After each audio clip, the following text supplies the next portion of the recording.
যাদেরকে আমার সাথে আপনারা কন্ট্রাক্ট করতে দেখেছেন তাদের ছায়াটা পর্যন্ত আপনাদের ধারে কাছে আসতে পারবে না, আমি ওয়াদা করে গেলাম।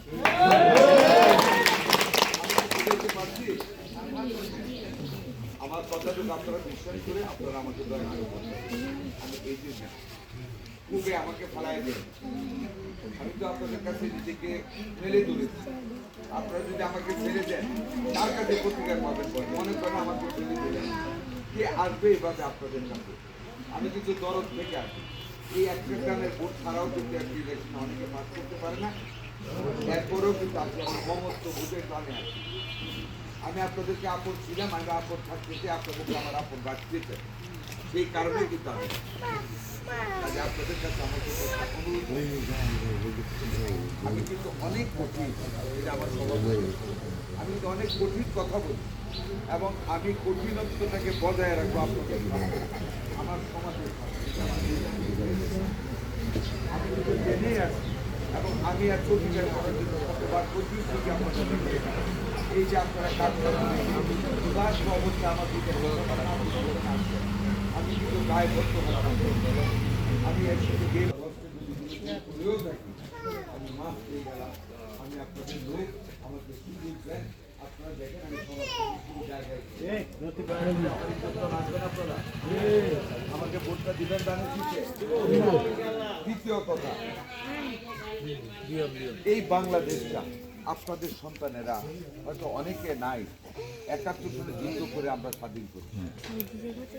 আমরা যখন সেই ১৭-১৭.৫ বছর বয়সে মাঠে ঘাটে পানিতে পড়ে যখন যুদ্ধ করে পাকিস্তানি সিরাজের বাহিনী, তখন জামাত ইসলামের রাজা, ওই জামাত ইসলাম যারা আল্লাহর দিনকে বিপদগামী করার জন্য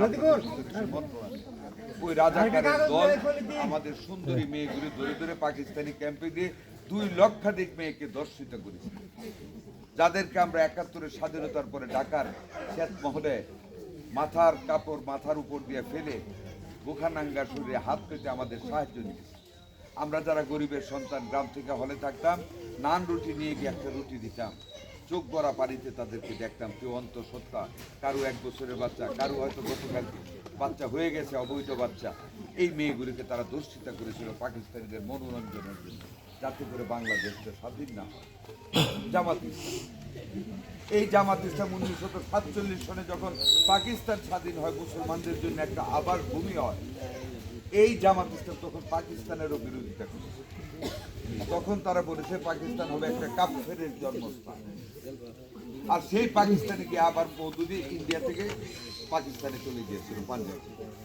এদের মুখ এক অন্তর এক, তারাই এখন এসে বলে আপনারা ভোট দিলে বেহেশতে চলে যাবেন। আর আমি একটা মুসলমানের সন্তান হিসেবে ঘরে বসে ভোট যাবো, এটা হয় না।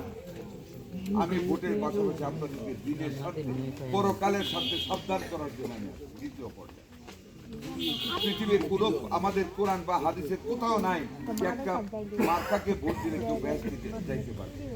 এগুলি এদের স্বার্থে এরা বলে, এরা নিজেদের স্বার্থে মন করার মতো কথা বলে। আজকে দেখেন বোনেরা, আমি একটু মুক্ত, যদি আপনাদের দয়া হয় এদেরকে প্রতিহত করতে হবে। এখন তারা পাকিস্তান জিন্দাবাদ স্লোগান দেওয়া হচ্ছে এই স্বাধীনতাকে, তারা দেশ থেকে আবার পাকিস্তান বানাতে চায়, এই বাংলা ভাষাকে কেড়ে নিয়ে আবার উর্দু বলাতে চায়, সেই মওদুদির ইসলাম তারা কায়েম করতে চায়। কুইজ মওদুদি, বাটফার মৌলভী মওদুদি পাকিস্তানে